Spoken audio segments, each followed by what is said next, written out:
Hello दोस्तों, आप सभी का स्वागत है करंट अफेयर्स के आज के सेशन में। और आज है 25 फरवरी। तो चलिए शुरू करते हैं 24 और 25 फरवरी का करंट अफेयर एमसीक्यू। जो सबसे पहला क्वेश्चन है, केरल राज्य का नाम बदलकर केरलम करने का प्रस्ताव किस अनुच्छेद के तहत आता है? तो इसका आंसर हो जाएगा दोस्तों अनुच्छेद 3। अनुच्छेद 3 के तहत बहुत इंपॉर्टेंट ये आर्टिकल पूछा जाता है एग्जाम में।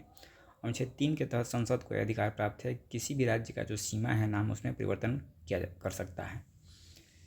केरल से कुछ फैक्ट है। 1 नवंबर 1956 को भाषाई आधार पर इसका गठन किया गया। 24 जून 2024 को केरल विधानसभा के द्वारा नाम केरलम करने का प्रस्ताव पारित किया गया। और 24 फरवरी 2026 को जो केंद्रीय कैबिनेट है, संसद है, उसने राज्य का नाम केरलम करने का मंजूरी प्रदान कर दी। इसका प्रोसेस है दोस्तों, याद रखिएगा। आर्टिकल 3 के तहत जो संसद है उसको यह अधिकार प्राप्त है और सबसे पहले संसद को संबंधित राज्य विधानसभा से परामर्श देना पड़ता है और इसकी सीमाएं और नाम क्षेत्रफल आदि में बदलने का अधिकार संसद को है। विधानसभा की राय प्राप्त होने के बाद सरकार जो है राष्ट्रपति की सिफारिश से संसद में विधेयक पेश करती है और विधेयक को साधारण बहुमत से पारित किया जाता है और उसको लागू कर दिया जाता है। नेक्स्ट है, भारत की पहली क्वांटम वैली कहाँ स्थापित की जाएगी? तो इसका राइट आंसर हो जाएगा अमरावती। ये आंध्र प्रदेश की राजधानी है अमरावती। वहीं पर भारत की जो पहली क्वांटम वैली की स्थापना की जाएगी। भारत के द्वारा राष्ट्रीय quantum mission, national quantum mission को शुरू किया गया है। उसी में ये एक एड ऑन होगा, बूस्टअप है। मुख्य रूप से जो पारंपरिक कंप्यूटर होते हैं वो बाइनरी बिट्स 0 या 1 का उसमें उपयोग किया जाता है। ये भी एग्जाम में पूछा जा चुका है कि पारंपरिक कंप्यूटर 0-1 बाइनरी बिट्स का उपयोग करते हैं, जबकि क्वांटम कंप्यूटर क्यू बिट्स का उपयोग करते हैं। और सुपर पोजिशन और इंटेंगलमेंट के कारण जो क्वांटम कंप्यूटर है बहुत फास्ट गति से काम करते हैं। नेक्स्ट है, महाराष्ट्र के किस गांव ने स्वयं को जाति मुक्त घोषित किया है? तो ये किया गया है सौंदेला। सौंदला गांव को जो वहाँ की पंचायत है अपने आप को जाति मुक्त घोषित कर चुकी है। नेक्स्ट है, 21 फरवरी 2026 को सेंट जेवियर्स विश्वविद्यालय कोलकाता के 7वें दीक्षांत समारोह में किसे मानद डॉक्टर ऑफ लेटर्स डीलिट की उपाधि से नवाजा गया है? तो दोस्तों सेंट जेवियर्स यूनिवर्सिटी के द्वारा शशि थरूर को डीलिट उपाधि दी गई है। ये वहाँ के जो है पूर्ववर्ती छात्र रहे हैं, उनको डीलिट की उपाधि से सम्मानित किया गया। नेक्स्ट है, राष्ट्रपति भवन में एडविन लुटियंस की प्रतिमा के स्थान पर किसकी प्रतिमा स्थापित की जाएगी? तो एडविन लुटियंस जो है राष्ट्रपति भवन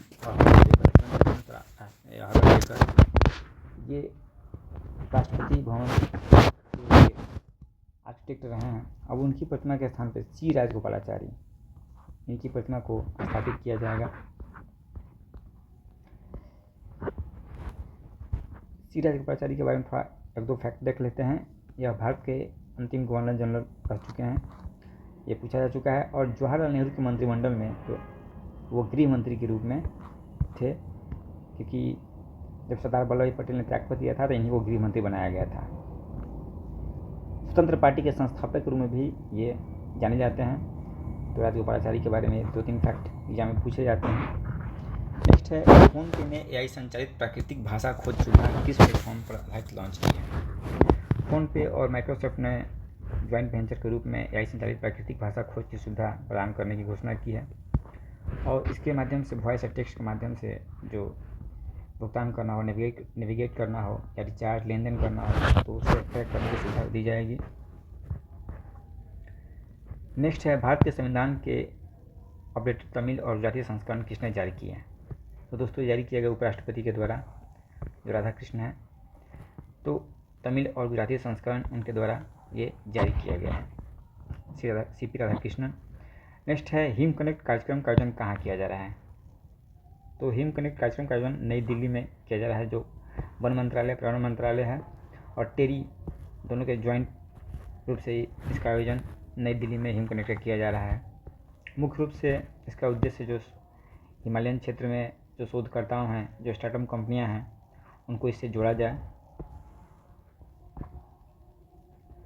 इंटरनेशनल में देखते हैं, नीदरलैंड्स के सबसे युवा प्रधानमंत्री कौन बनने जा रहे हैं? तो इनका नाम है रॉब जेटेन। ये नीदरलैंड के सबसे युवा प्रधानमंत्री बनने जा रहे हैं और ये देश के पहले समलैंगिक प्रधानमंत्री भी बनेंगे। नेक्स्ट है 2027 में AI शिखर सम्मेलन की मेजबानी कौन करेगा। तो दोस्तों अभी भारत में हाल फिलहाल में 2026 में AI समिट का आयोजन किया गया है। अब 2027 में स्विट्जरलैंड जेनेवा में इसका आयोजन होगा और 2028 में UAE में होगा। याद रखिएगा 2027 में स्विट्जरलैंड में होगा और 28 में UAE संयुक्त अरब अमीरात में। मेक ए सेफ्टी स्टेटमेंट अभियान किसने लॉन्च किया। ये लॉन्च किया गया जॉन टेड संयुक्त राष्ट्र महासचिव के विशेष दूत हैं जॉन टेड, और इन्हीं के द्वारा मेक ए सेफ्टी स्टेटमेंट शीर्षक से एक अभियान लॉन्च किया गया है, ग्लोबल अभियान। इसमें मुख्य रूप से लोगों को सीट बेल्ट, हेलमेट पहनने, गति सीमा का पालन करने, गाड़ी चलाते समय मोबाइल फ़ोन का उपयोग नहीं करने, ये सब चीज़ों का उपायों को बढ़ावा देने के लिए काम किया जाएगा। नेक्स्ट है धर्म संरक्षण संयुक्त सैन्य अभ्यास, जो युद्धाभ्यास एक्सरसाइज है, ये किन देशों के बीच में होता है। तो धर्म संरक्षण संयुक्त सैन्य अभ्यास दोस्तों भारत और जापान के बीच में ये द्विपक्षीय जो है सैन्य अभ्यास किया जाता है, और इसका 7वां संस्करण उत्तराखंड में शुरू किया गया है।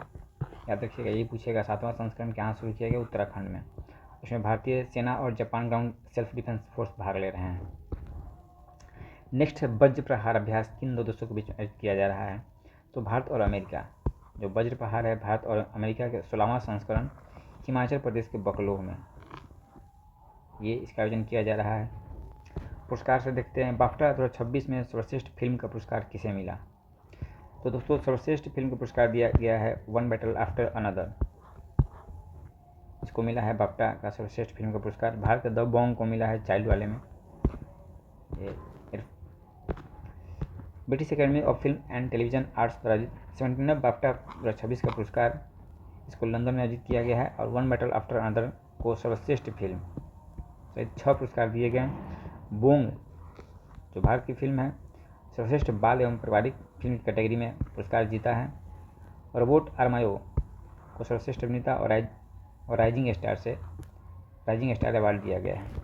तो बोंग फिल्म को याद रखिएगा, यही पूछेगा ज़्यादातर। बोंग फिल्म जो भारत की फिल्म है बाल पुरस्कार के रूप में कैटेगरी में जीती है।